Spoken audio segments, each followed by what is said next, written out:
Hey guys, how's things? Yeah, I just wanted to kind of getting back to the range there now with the obviously coming into winter. It's getting darker earlier. It's cold, raining, and that But I don't use the gasometer mileage thing really anymore. Because it changes so much, I mean, you could fully charge the car, sit into it, depending on the driving setting you pick, and as soon as I turn on the air conditioner or the heater, straight away it goes down 30 kilometers.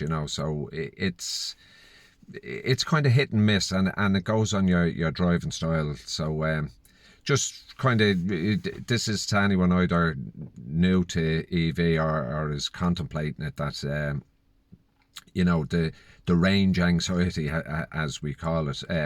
I just go by the percentage, the battery percentage now, and I mean, I know in the summer for 25% battery, I was getting around 100 kilometer range. Now in with the winter, with using lights, wipers, and the heater, to demist windows and all that, I've probably 70 to 80 kilometers range for 25%. So you'll get used to it. You'll learn how the car works and your driving style. I mean, that's another, people say, oh, I fully charged it and I had X amount of range, and then the next time I fully charged it, it was less. And that could be just down to your driving style. If you have a heavy right foot and you're accelerating hard away from traffic lights or whatever, you use a lot of energy doing that. In any type of car, whether it's electric, petrol or diesel, that's you will burn more fuel if you're going to accelerate hard all the time, or drive fast all the time. So stop panicking about the the rangeometer, the gasometer, as we call it, because that's all it really is. It is a guess, on previous driving style and what you're using in the car. But somebody had asked me, actually, interestingly enough, somebody had asked me there on the last video, was a question put forward. Did I notice anything on the grid? Was there any blackouts as yet?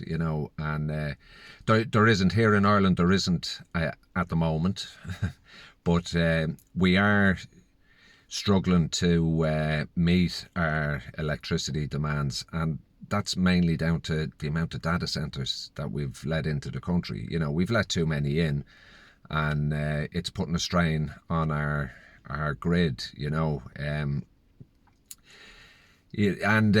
Going forward, with the amount of people taking up EVs, I mean, certainly this year, and I know this is global. Just looking at other videos online, it is a global phenomenon that people want EVs, and they sold out so quickly here with EVs. Within a couple of months, it was kind of, no, you're going to have to wait for next year. And even now at this stage, you can't order one for early next year because they're already sold out. It's June, July of next year is the next availability, if even if they're not sold out already. So yeah, that's that's going to change the dynamic of how much power we use and when we use it. I mean, at the moment, yeah, you have a cheaper night rate, but how long will that last when we all start plugging our EVs in at night? Because an EV will use more power than your house. I think it's about 10, 12 kilowatts per hour will be the average household, 3-bed household per day. I'm putting more than that into the car, so that'll be interesting. But I've just seen, I know Tesla are doing it, and they're working on software and that, so that we will use our electric cars to help the grid. At peak times, if the grid needs it, they can take it from your car hundreds or thousands of cars, that are plugged into the grid, and then when there's low demand, they can put it back. And BYD, the Chinese company that Warren Buffett is invested in, they're doing the same. Now BYD also make trucks and buses, municipal buses, and I know in America they're looking at a plan where they have sold a lot of buses where at night those buses are just sitting there doing nothing.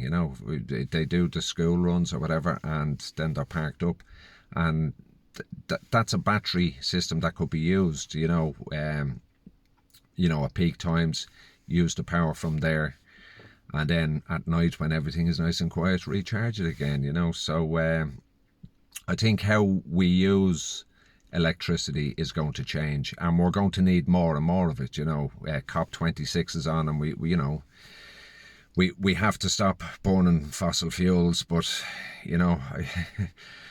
we've been talking about this for the last 40-50 years.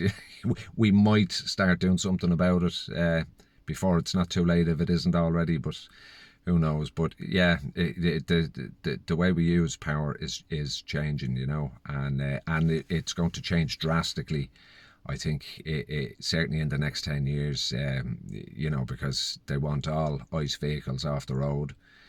So if we all go electric, it's going to put a huge demand on the system. And I think as well, going forward, home solar and wind energy generation is going to become more of a thing. And I'm considering it myself. I'm actually looking into it myself, and if I do go down that road, I would certainly have a battery pack to store the energy, because putting it onto the grid at the moment free of charge. In Ireland here, from the 1st of July of this year, they were supposed to work out a way of paying households for the energy that they put on, but of course they still haven't brought in the legislation, because typical of the government we have here, they're there for the corporate world, not the people, and that's something that needs to change as well. But yeah, just to sum it up, if you're new to EVs or you're thinking about getting an EV, stop panicking about the range. You'll get used to it. You'll work it out. Just look at the percentage. It's like the fuel gauge on your ICE car. When it gets down to quarter full, what do we all do? We pull in and we fill up. And it's the same with electric cars. It's no different. It's just a different type of fuel, really. So. Yeah, stop panicking. Stop panicking about the range. Just let that anxiety ease. You'll settle into it, But they are definitely worth it. So that's it for now. So drive safe and talk to you soon. Bye.